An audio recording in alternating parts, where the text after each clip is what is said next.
you know, old Bryce Mitchell from Arkansas has got some chickens and some cattle. Oh, well, good to see you. But then all of a sudden, oh, wait a minute, you're the UFC guy. That's right. Everything changes. That's right. Yeah. I mean, you know, and that's, I never care about any of that. You know, I'm fighting because I liked watching Chuck Liddell and Matt Hughes when I was a kid, and that's just what, you know, but all that stuff you talk about, all the opportunities that come with it, that's just a byproduct of it. Right. You know what I mean? And speaking of those guys, have you had a chance to talk to Matt and Chuck? I have not, actually. Oh, no way. Yeah, what makes me real sad is, you know, Matt got in that train wreck. Right. That, you know, so you never got a chance to talk to Matt prior to his accident? No, sir. Never met Matt or Chuck. You know, and I'm scared to go introduce myself to Nick Diaz. Exactly. I know. He just slapped the shit out of you if he's having a bad day. Yeah, it might not work out. That's right. That's awesome. What about some of the guys that you have met? Have you become buddies with a few of them that you really like? Love wow. it. What's funny is, like, okay, Forrest Griffin, another fighter yeah. I love Forrest Griffin. He actually knows me. He knows my name, and he's and what's so cool is, like, another guy from the town that I'm from, Searcy, met Forrest Griffin and said, "Do you know Bryce?" Because he was asking, he don't know nothing about UFC. He didn't know who Forrest Griffin was, which is embarrassing, you know, but he didn't know what he was missing out on. And so he says, "Do you know Bryce?" And Forrest said, "Yeah, Bryce, we're friends." So Forrest Griffin said that we were friends. You know, it's like, that's pretty badass. That's when no one amazing. else was looking. He wasn't saying it to, you know, like, he considers me and him a friend. And really the reason we met, because I come up to Forrest Griffin one time asking for a pair of boxing gloves to borrow them. He works at the UFC, the PI. Mm-hmm. That's in Vegas. All the fighters get to go there and work out and eat for free. And they offer hot tub, cold tub, massages, all this stuff. And so that's where I met Forrest Griffin. But it is really cool to be accepted amongst your peers. Not that it's something that you should worry about. Yeah. You should never worry about being accepted by your peers, because it's a waste of time worrying about stuff you can't control. You know, and but it is so cool when they do respect you, and you know what I mean. It is, you know. Well, that once again, Bryce, just goes to show your humbleness. I mean, take a Forrest Griffin, take these fighters. I promise you, they all know your name, as we do. People listening, because not only obviously UFC's big, there's millions of people that watch, you know, the pay-per-views and watch you fight. You know, they saw you on the show, now they're seeing you on these pay-per-view events, and that just goes to show your humbleness and simple thinking of the fact that you're still amazed that one of these guys knows your name, and like, yeah, I can't believe Randy Couture knows me. Yeah, it's well, of badass. course Randy knows you, man. He's badass. Again, what a great American. But when you look at all this, man, it blows my mind, and to see what you're accomplishing and the way you're going about it. And one thing that stands out on you, what gave you, especially in today's culture, you being a young man that's at the top of the game, getting all this media attention, social media. Dana White obviously loves you. You can tell he has so much respect. I think there's he does. no doubt. You can see it, man. I'm not one of these, you know, how you see all these, you know, when Will Smith slapped Chris Rock, you had all these people that's reading body language. So I'm not a master reading body language, but I can tell when I watch the interviews, every time you can see Dana's around, you can see that there's such a ultimate respect. I felt the same thing when I watched him around Ronda Rousey. You can tell he was rooting for her. Mm-hmm. And you can tell Dana also, he does kind of come out. He also is outspoken, and you can tell that he don't like some of the things that America is having. He's took a lot of ridicule for some of the decisions, and really just the sport itself. It's brutal. A lot of people question, why would two perfectly healthy men jump in a ring and beat the cornbread hell out of each other? Well, there's a lot of reasons, and I think even this interview shows that it's deeper than just a fight. It is something that resembles, and I think for people like me, I talked to T-Bone about it, every day is a fight. Everybody might not literally come in and strike, but every day. That's right. I heard Jimmy John, he said it on one of these podcasts, we're really just survivors. Every day we're just survived another day. We survived another opportunity. And another friend of mine, Eric Dunn, says, we get one lap. And in that lap, there's going to be good, there's going to be bad. There's no such thing, in my opinion, as privilege, because if you look at privilege, no matter who you are, it doesn't matter if you have tons of money, if you've earned tons of money, if you're born into it. It doesn't matter if you live in a mansion. It doesn't matter if you live in a tent and barely have enough to eat. Everybody is going to lose loved ones. Everybody's going to have emotionally a heartbreak. Everybody's going to have possibly a health problem, or their friend or their family or somebody. So nobody escapes heartache. Nobody escapes, figuring out how to persevere. And so I think for me, again, this is my deepness on it. What I like about UFC, I see the unbelievable ability of a man to persevere through injuries that once the fight's over, you realize that it was a broken hand you had. It was somebody had a fractured, leg, and they're still in there persevering. So for me, when I watch it, and then it's trying to get up and I'm limping around the house because I've been working hard and doing some manual labor, I'm thinking, man, I saw this guy fight the entire match. Yeah. If he can do that, then I can go do this. So I think there's a deeper message, with that. Well, I take that we've been talking about Carlos Hathcock all day, Yes. I put myself in some of these people who go to war. Yeah. I'm sure they'd love to be living the UFC life. I can imagine. You know what I mean? They got their leg blown off. Right. You know what I'm saying? So I'm not going to bitch that Edson kicked my leg and my leg is sore. I have a leg. You know what I mean? I have a leg to bitch about. You know what I mean? Right. And it's like, you just got to be grateful for everything, and always that weakness seeps in. That weakness that, oh, poor me, it seeps in, but it's a constant battle to just block out the weakness. And whoever's voice it is, sometimes it's my own voice, sometimes it's my mom, sometimes it's my papa's, but there's always that voice in my head that just says, get over it. You know what I'm saying? Look what you have. And there was one time in a fight where I could hear my papa's voice clean as day. It was in a World Series fight. This was before, and obviously I'm hallucinating, I couldn't really hear him.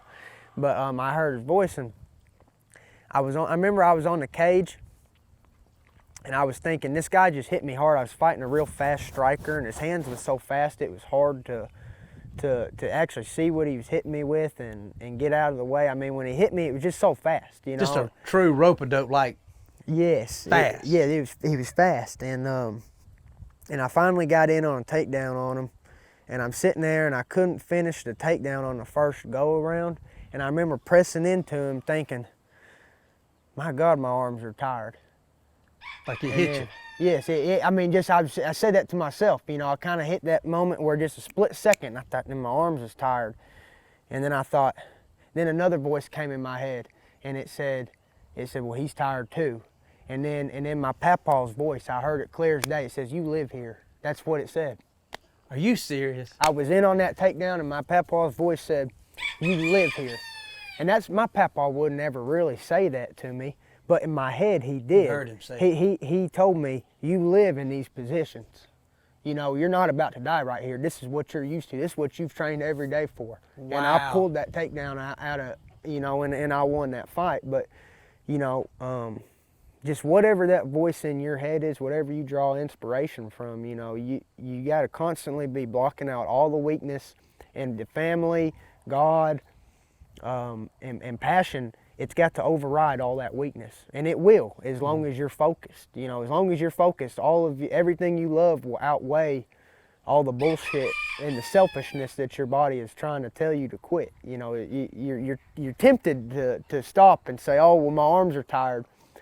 But if you got that voice in you saying, no, I live here. This is where, and I remember I was in on a takedown and I heard that, you live here. And I was like, you know what I do? There ain't no way in hell this guy has been here more than me. I've taken more people down than he's been took down. There's no way. This guy's a striker. I was in on a double leg. I had both his legs. I just had to muster up the strength to push and pull his legs out. And I've been in that position so many times, and I told myself, there's no way he's going to stop me, because I've been here more than he has. Yeah. He's a striker. He don't even train this shit. That's right.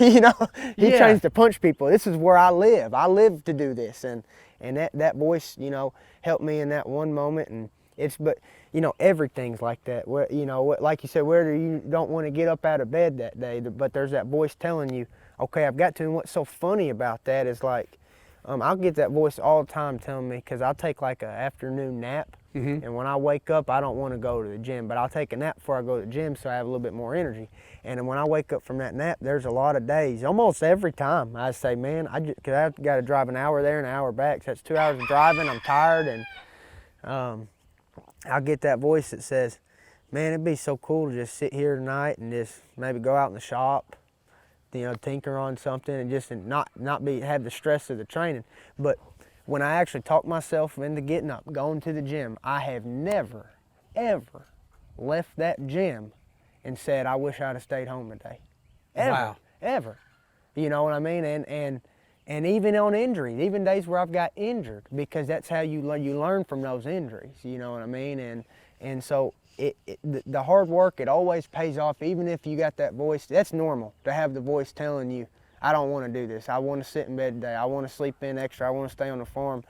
Going to the gym and doing your work, what you're supposed to be doing, it always pays off. You always feel good about it. Right. You know, you never leave the gym saying, well, shit, man, that was God, bad. I shouldn't have did that. I should have sat on my ass today. You know, it's like never. You get the satisfaction from the workout. It's like the hard work is the reward. Yeah. You know, the hard. You got to look at hard work and completing the work as a reward. Right. Know? It is so true too. If you think about it, like that old devil on your one shoulder, an angel on the other, yeah. or good Lord on the other. Yeah. It's almost like the good Lord says, "Here's what you should do. This is the right thing based on what you need to be doing." And devil, oh man, kick back in this recliner, get you a bag of Cheetos. That's right. Watch another episode of Cops. So come on, turn on the Outdoor Channel, and then there's all this emotion, and it's amazing that some of us have that ability to be self-disciplined to do it. And everybody has that ability to do it, and to be self-disciplined and make what the right decision is for their life. And the reason that we have those options is think if life was just all sunshine and rainbows, and I didn't have to train to show up to win a fight. Right. You know what I'm saying? And I didn't have to work and there would be no value in what we do. There would be no purpose. What feeling would I get out of winning some shit that was easy? You know what I'm saying? The life would, like, what gives life its value? Right. Death. Yes. Death. If there was no death, okay, what gives love its value? Mm-hmm. Evil. Evil gives love value. So people say, oh, well, God made evil, all this evil stuff in the world. No, he let evil exist. He gave us the option to do evil, because if not, love would mean nothing. You see, there has to be the other end of the spectrum. Without evil, there's no such thing as love. Love there's no comparison, something to compare it to. Well, why should we all love? If you've never seen evil, you won't know the comparison, the other end of the spectrum. You know what I mean? Like light and darkness. Bryce, for your age, these things are so heavy and so awesome and so cool and so true. Because if you think about it, it says it all the time in the Bible. Obviously I can't quote it perfectly, but it's almost like you learn to appreciate these struggles. Because you're right. What is unbelievable about a good pizza or some good groceries or good food? Hunger. Yes. If you are hungry, just a fresh apple. But if you ain't hungry, you can look at this bowl of fruit and bananas and grapes. Who cares? Like, I don't want no apple. That's right. But you go been turkey hunting all day or training all day and out on the farm, and how many times do we take off? And, it's like you might not be somebody who drinks a bunch of water, but all of a sudden you've been out there on that farm all day or out on that field or training, and you forgot your water bottle. You can go up to that public water fountain. Yes, sir. Especially with everybody worried about germs and COVID and this and the funky juju bee done jumped on them, whatever. They don't want to drink or eat nothing. But by God, you walk up to that public water fountain with a little crust around the edge, that's the best taste of water because you're thirsty. That's right. So you're right. The only way to have a reward and the only time to know the good times is to have some bad times. You got to, yeah, absolutely, brother. Yeah, it's like the Friday night football game. I used to really not enjoy any football. I don't think I ever went to a football practice that I enjoyed. But every time I left the field, talking about the gym, I remember thinking, we got a pretty good plan. That's right. Coach got us a good plan. If we'll execute, I believe we're going to whoop that team, and I believe we can win state championship. But then I'm like, man, it's only Tuesday. I got Wednesday, Thursday, 2 more days of practice. But Lord, you run through that sign, Yeah. and I mean them cheerleaders are jumping up and down, that trumpet, and you know, mom and daddy and everybody, you know, in your mind, you think everybody's watching that football game. That's right. It was nirvana. I didn't feel, I mean, I never felt like I got tired. It was just, you know, and I'm sure fighting's a lot the same way, but kind of a little bit staying on this, what is your thought in all of this? Take America. Have we gotten soft? Do you think society has gotten softer? Because you to me are young, but you speak like you're from the 40s or 50s, like you just got back from World War II. I mean, you got an old soul, and I know you got to hear that all the time. I mean, I take that as a compliment. It is brother. a huge compliment to see that no excuses, no victim.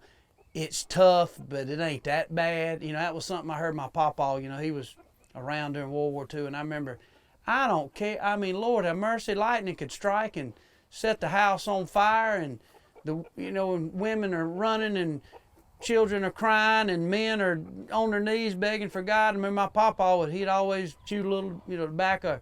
He used to smoke them old cigarettes, them old Prince Alberts. He'd roll them up and smoke it, and he'd like, well, it could always be worse. That's right. And he was so serious. I mean, in the grimmest times. And I remember, and my wife hates it when I say that. We'll have something pretty bad. And I said, well, it could always be worse. But it can be. Yeah. You can break your leg. You know, T-Bone Turner's going through what he's going through.